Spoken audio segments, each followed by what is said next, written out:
up agroforestry. Honorable Speaker, I now move to the fourth priority, financing of investments. Capital investment holds the key to speedy and sustainable economic revival and consolidation through its multiplier effect. Capital investment also helps in creating employment opportunities, induced enhanced demand for manufactured input from large industries and MSMEs, services from professionals, and help farmers through better agri-infrastructure. The economy has shown strong resilience to come out of the effects of the pandemic with high growth. However, we need to sustain that level to make up for the setback of 2020-2021. As outlined in para 5 earlier, the virtuous cycle of investment requires public investment to crowd in private investment. At this stage, private investments seem to require that support to rise to their potential and to the needs of the economy. Public investment must continue to take the lead and prime the private investment and demand in 2022-23. Considering the above imperative, the outlay for capital expenditure in the union budget is once again being stepped up sharply by 35.4% from 5.54 lakh crore in the current year to 7.50 lakh crores in 22-23. This has increased to more than 2.2 times the expenditure of 2019-20. This outlay in 22-23 will be 2.9% of the GDP. Effective capital expenditure. With this investment taken together with the provision made for creation of capital assets through grants and aid to states, the effective capital expenditure of the central government is estimated at 10.68 lakh crores in 22-23, which will be about 4.1% of the GDP. Green bonds. As a part of the government's overall market borrowings in 22-23, sovereign green bonds will be issued for mobilizing resources for green infrastructure. The proceeds will be deployed in public sector projects, which help in reducing the carbon intensity of the economy. Gift IFSC. World-class foreign universities and institutions will be allowed in the gift city to offer courses in the financial management, fintech, science, technology, engineering, and mathematics, free from domestic regulations, except those by the IFSCA, to facilitate availability of high-end human resources for financial services and technology. An international arbitration center will be set up in the gift city for timely settlement of disputes under international jurisprudence. Services for global capital for sustainable and climate finance in the country will be facilitated in the gift city. Infrastructure status. Data centers and energy storage systems, including dense charging infrastructure and grid-scale battery systems, will be included in the harmonized list of infrastructure. This will facilitate credit availability for digital infrastructure and clean energy storage. Venture capital and private equity invested more than 5.5 lakh crores last year, facilitating one of the largest startup growth system. Scaling up this investment requires a holistic examination of regulatory and other frictions. An expert committee will be set up to examine and suggest appropriate measures. Government-backed funds, NIIF and SIDBI, Fund of Funds, have provided scale capital, creating a multiplier effect.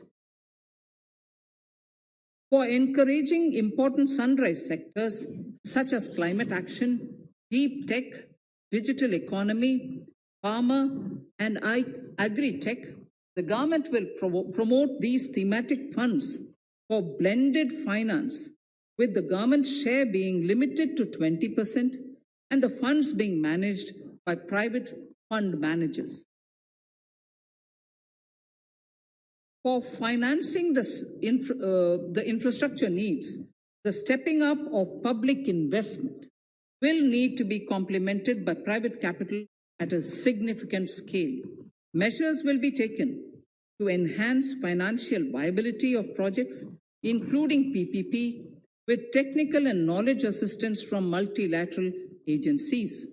Enhancing financial viability shall also be obtained by adopting global best practices, innovative ways of financing, and balanced risk allocation. Digital rupee.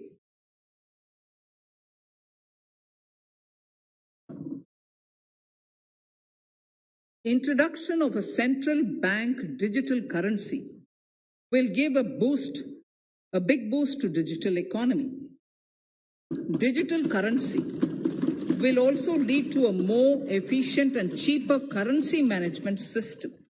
It is therefore proposed to introduce digital rupee using blockchain and other technologies to be issued by the Reserve Bank of India starting 2022 and 23. Financial assistance to states for capital investment.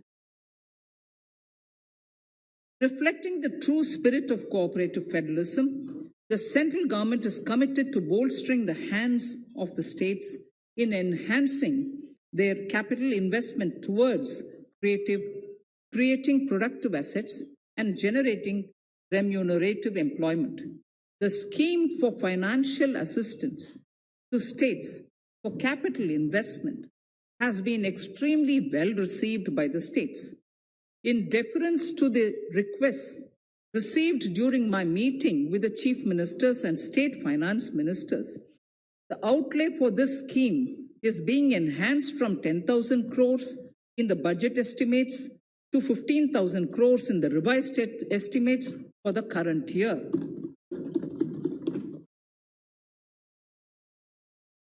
For 22-23,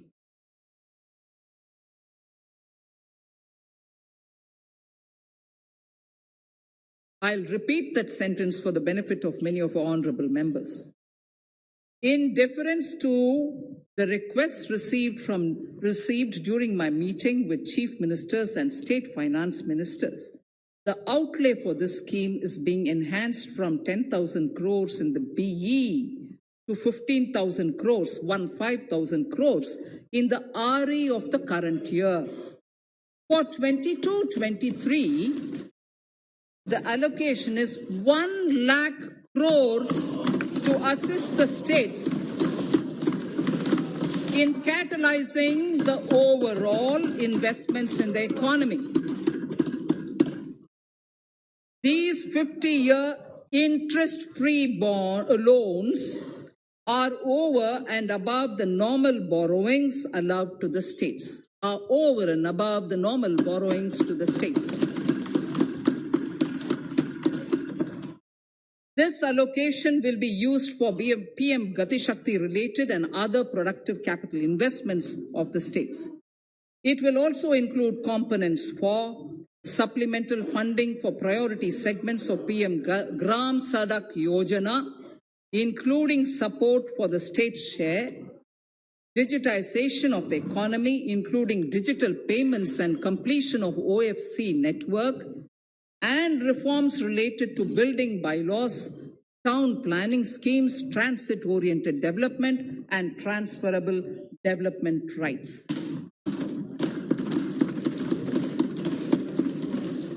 In 22-23, in accordance with the recommendations of the 15th Finance Commission, the states will be allowed a fiscal deficit of 4% of the GSDP, of which 0.5% will be tied to power sector reforms, for which the conditions have already been communicated in 21-22.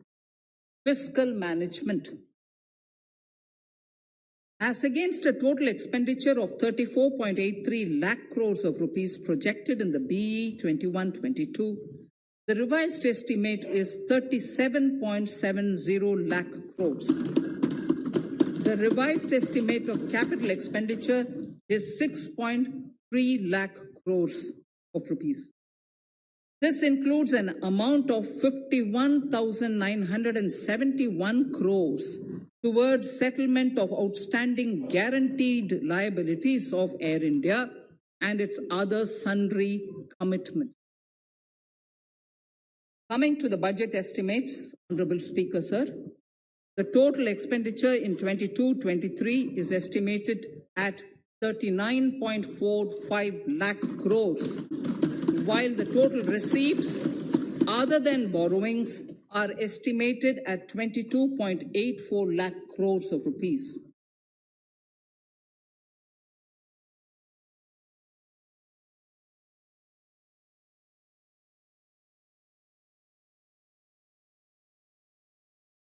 The revised fiscal deficit, Honorable Speaker, in the current year is estimated at 6.9% of the GDP, as against 6.8% projected in the budget estimates. The fiscal deficit is in 22-23 is estimated at 6.4% of the GDP, which is consistent with the broad path of the fiscal consolidation announced by me last year to reach a fiscal deficit level below 4.5% by 25-26.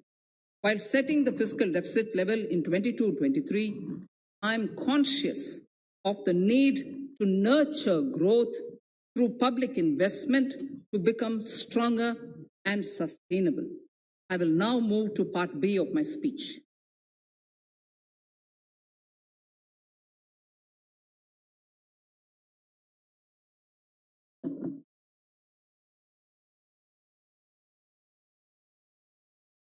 Direct tax. Honorable Speaker, sir, I take this opportunity to thank all the taxpayers of our country